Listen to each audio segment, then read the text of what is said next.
And we're back, YouTube. Thank you for tuning in. As always, I appreciate that. I'm recording this at night, so the light is a little different than you are used to, but bear with me. Hopefully it will work out.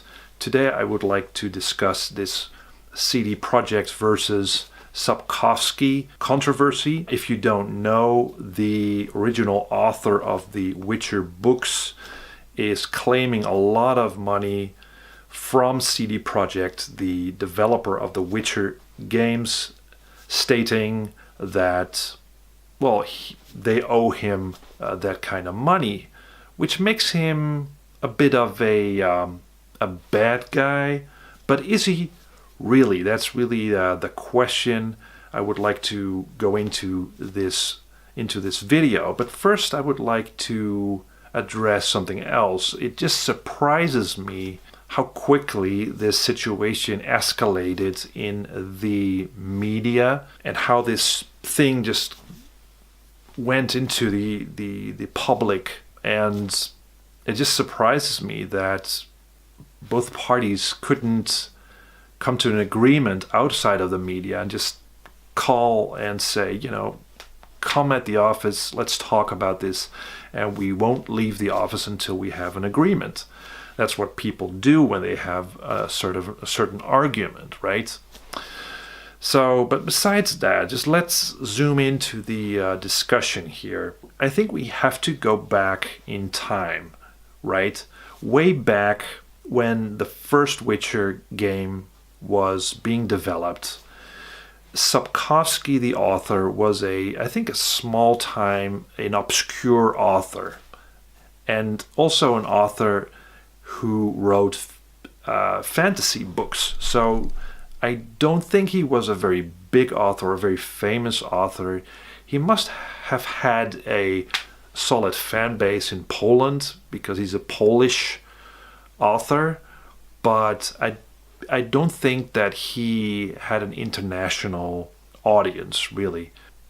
And I say that because not too long ago, there weren't any English translations of his books for sale. There were actually fan translations of these books floating around the internet. So can you imagine? I mean, Sapkowski was an obscure author. I think we can say that. Now, CD Projekt at the time was a small-time developer, right? And they wanted to create a game in the Witcher world. So they struck up a deal with Sapkowski. We don't know the specifics of this deal, but suffice it to say is that it's probably not a very good contract. Again, there are two parties, small time, and they made a deal. And there are some numbers floating around the internet saying that Sapkowski got around 9,000 euros or something, or $10,000, that kind of an amount for the license.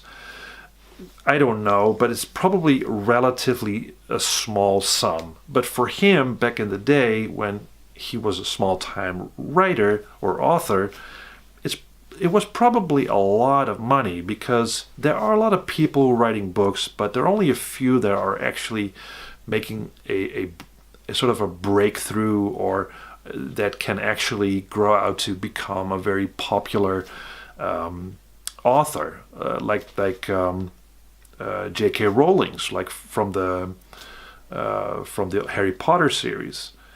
So not everybody has that sort of a breakthrough in their career. A lot of struggling authors out there. So it might be very true that Sapkowski only got a relatively small amount for a license that I think was quite broad. He gave permission to CD Projekt to create games in the Witcher world, right?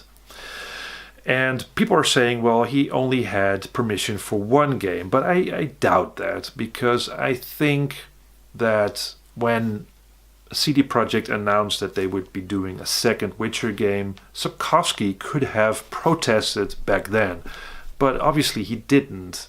And there was actually a third game, so I don't think that's the problem.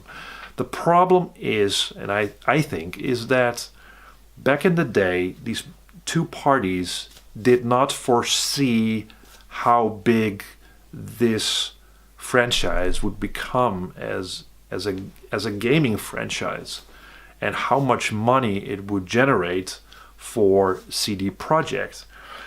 Again, there are a lot of sentiments going on here. CD Projekt is a well-respected company now. They make great games. And we have this author who seems to not like games or does not like the gaming industry. But that should not cloud our judgment of the situation, I think.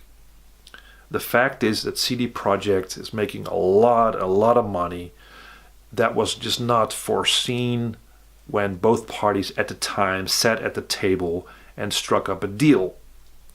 So now you see that both parties are trying to build a case, and their position is vastly different, of course, because CD Projekt is going to say, yeah, but it doesn't matter because at the time you gave us the permission to do games in that Witcher world, and we're doing that. We have that permission and we paid for it. Also, incorporated in that deal is the chance, although very slim at the time, that this actually could explode and could become very popular, right? So it is something that is incorporated in our agreement. While on the other hand, Sapkowski is going to say, yeah, but listen, I gave you this permission, but the circumstances have changed.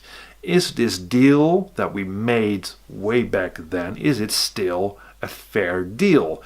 And considering the fact that Polish law is probably based on Roman law, there is something like unforeseen circumstances, and there is something like fairness. I mean, contracts can be explained in terms of fairness and whether or not they are reasonable still in the day and age where we are right now. And in all honesty, I think Sapkowski has quite a good case here, because again, nobody really foresaw this huge popularity of the Witcher series. It is also true that because of that popularity, Sapkowski probably sold more books because of that. But beside that, is it still fair, right, that CD Projekt can continue making games? And they're doing that. They are going to release a new, I'm not sure what the name was, like Thronebreaker or something like that. They're going to release more games into that franchise. But it all exists because of the brainchild of this author. If we like him or not, that's not the point. You know, this guy, we have to thank him for creating these characters, for creating this world of The Witcher. Again, in all honesty, I think that the balance is now a bit distorted, and I think that both parties should sit at the table and strike up a new deal for the future, and also maybe for some of the money that was made by CD Projekt. And in all fairness, I think that they probably will settle with this author because it will benefit both, right? The author can offer help and counseling for creating new stories in that Witcher world, whereas CD Projekt can continue making new games and might have to pay a little bit more money to the original author. So that's what I think. I think Sapkowski probably has a good position in this discussion, and Again, both parties should not lawyer up because nobody really benefits from that, especially not the gamers. We don't want this franchise to be in jeopardy. We don't want uncertainty about who owns what, and because that's only going to distort a lot of things. So that's what I think. Just come to an agreement and let's do that. That's what I think. Let me know what you guys think. Leave comments, subscribe, and see you next time.